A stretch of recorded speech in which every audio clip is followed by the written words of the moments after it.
Bonjour et bienvenue sur Actu du VTT et du GPS. Je suis très heureux de vous retrouver pour parler de Brighton et du 750. Alors, on va s'intéresser principalement à la fonction navigation, c'est-à-dire suivi d'itinéraire et navigation. Sur le Rider, les choses sont véritablement très simples parce qu'il y a très peu de paramétrage en termes de navigation et surtout de suivi de votre itinéraire. Alors sachez que vous pouvez sélectionner différents profils, c'est-à-dire 3 profils, et vous allez pouvoir paramétrer vos panneaux sur chacun de vos profils. Donc pour ceci, il suffira tout simplement d'aller dans Paramètres vélo. Dans Paramètres vélo, il vous suffira tout simplement de choisir l'un des profils sur lesquels vous souhaitez travailler sur vos différents panneaux. On va sélectionner le premier par exemple. Puis on va aller dans Affichage des panneaux et on retrouve la liste des panneaux. Et si on va sur la fonction carte, on va avoir aucun réglage sur la partie cartographique. Par contre, vous avez 2 champs de données qui sont prédéterminés dans lesquels vous allez pouvoir choisir une valeur ici, c'est-à-dire vous cherchez une valeur de temps, de vitesse, de distance, d'altitude, d'énergie, de température par exemple, la fréquence cardiaque, la cadence, etc., etc. La liste est vraiment très longue. On va retrouver forcément tout ce qui va être au niveau des VAE chez Shimano et chez Specialized. On va retrouver bien sûr la fonction suivi dans laquelle on va avoir la distance à la destination, la distance à un point d'intérêt, la distance à un sommet, l'info virage.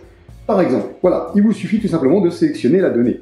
Alors, ce type d'information, vous pouvez le sélectionner directement sur votre GPS. Alors, on va voir ceci, on va se rendre sur le panneau de notre cartographie. On retrouve le panneau de cartographie qui se trouve ici. Si je viens cliquer longuement sur mon champ de données, alors ça va arriver, voilà, si je clique sur mon champ de données, il vient tout simplement bleu parce que le profil est bleu. Je reclique dessus et de la même façon que je l'avais sur l'application, je vais pouvoir chercher le type de catégorie qui m'intéresse et forcément avoir la donnée qui correspond à la catégorie. Donc voilà, au niveau du paramétrage de ma cartographie. Donc voilà, c'est des choses vraiment très simples. Aussitôt que vous avez modifié le paramétrage, ça migre à l'intérieur de notre GPS. Il y a vraiment très peu de temps de latence. Donc on va revenir sur ce qui nous intéresse, tout simplement au niveau de notre parcours. Alors comment envoyer un parcours dans notre GPS? Alors ça, j'avais réalisé précédemment une vidéo pour vous expliquer et surtout faire très attention c'est au type de fichier parce que tous les fichiers ne sont pas compatibles. Alors contrairement à certains riders, comme le Rider 450 où on pouvait déposer directement le fichier GPX à l'intérieur de notre GPS, sur le 750, ce n'est pas possible. Il fonctionne sous un environnement Android. Ça se voit pas comme il est, mais en tout cas c'est le cas.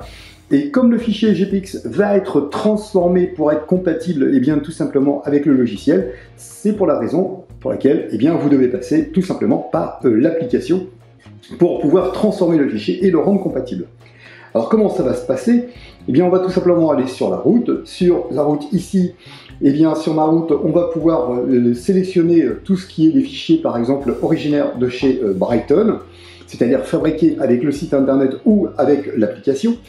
Tous les fichiers qui vont migrer de chez Strava, et on va retrouver Komoot, etc. et autres. Dans les autres, on va pouvoir venir sélectionner différents parcours. Alors ça, ce sont des parcours, par exemple, qui ont été tracés tout simplement sur OpenRunner ou importés dans OpenRunner, qui vont après migrer vers notre GPS. Donc là, on va choisir notre trace ici.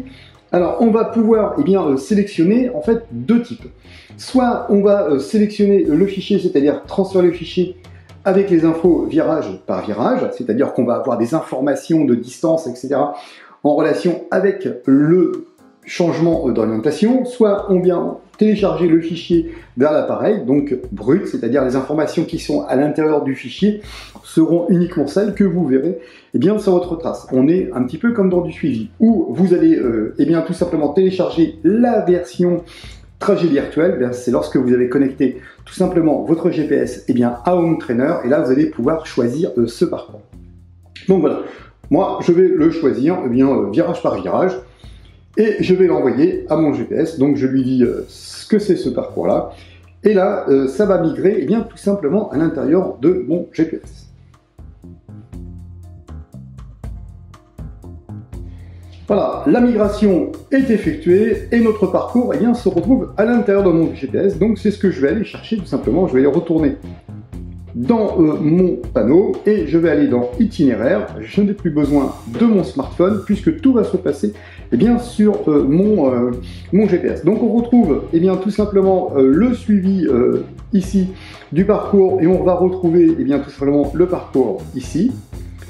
Si j'avais envoyé la version Home Trainer, je retrouverai mon parcours eh bien, dans le Home Trainer. Alors pour que le module soit actif, il faut tout simplement que vous soyez connecté à un Home Trainer. Et là, il va falloir communiquer avec le Home Trainer par le biais de Line+. Donc nous, ce qui nous intéresse, eh bien, c'est plutôt un parcours en extérieur. Donc on va aller chercher eh bien, tout simplement la trace qui est ici.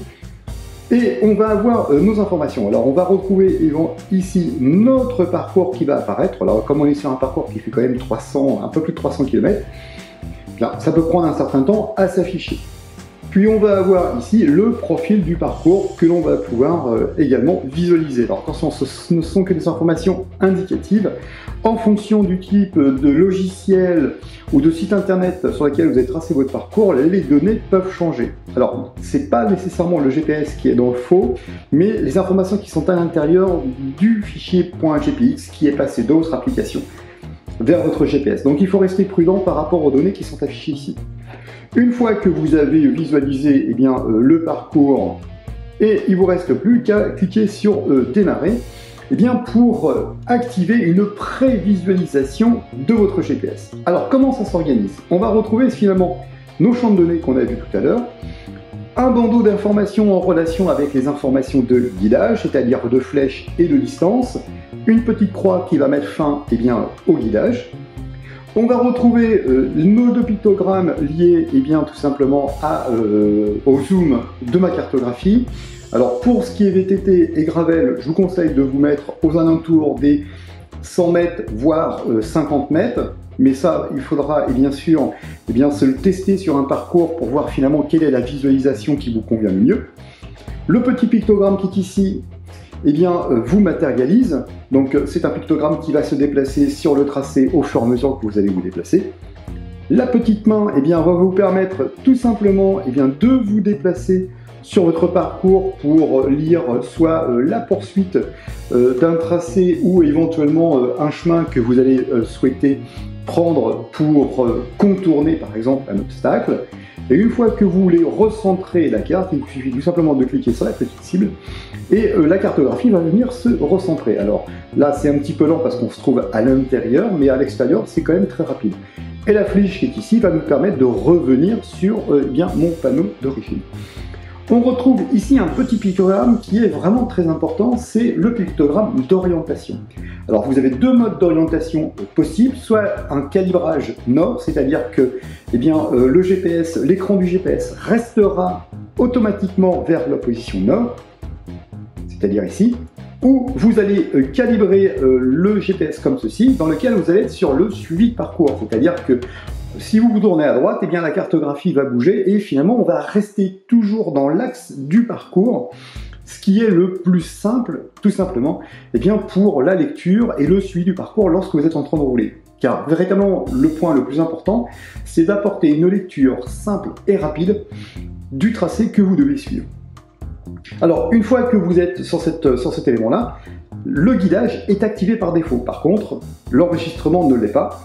Pour activer l'enregistrement, il suffira d'appuyer sur votre bouton gauche, sur le bouton droit, pour pouvoir activer eh bien, l'enregistrement. Sachez que vous pouvez faire, comme d'habitude, deux actions. Soit vous guidez et vous n'enregistrez pas votre donnée, soit vous guidez et vous enregistrez votre donnée, soit vous n'avez pas de guidage et vous enregistrez votre donnée. Ou vous ne faites ni l'un ni l'autre, et là vous bénéficiez tout simplement du déplacement de la cartographie. Une fois que vous êtes arrivé à destination, vous pouvez tout simplement eh bien, cliquer sur le bouton démarrer, qui est également le bouton stop, qui va vous permettre eh bien, de mettre fin à l'enregistrement. Voilà, vous pouvez éventuellement, si vous le souhaitez, mettre fin au guidage. Il vous suffira tout simplement de cliquer sur la petite croix et le guidage en sera terminé. Vous avez un petit panneau qui vous dit « Es-tu sûr de vouloir faire cette action ?» Et là, on va dire « Oui » et on va mettre fin tout simplement au guidage.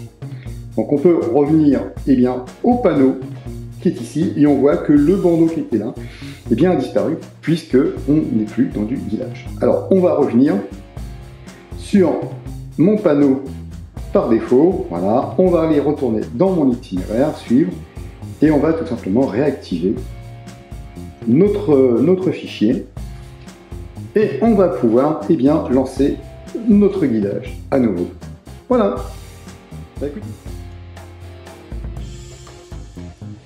Si vous avez besoin d'informations complémentaires sur le 750 et la fonction suivi de parcours et importation de parcours, n'hésitez pas de me poser vos questions dans les commentaires. Si vous avez besoin d'informations complémentaires sur l'utilisation du 750 et le paramétrage en général, n'hésitez pas à me poser vos questions dans les commentaires. Et si besoin, je vous ferai une troisième vidéo en relation avec ce GPS. Tant qu'à moi, je vous dis à très bientôt sur Actu du VTT et du GPS.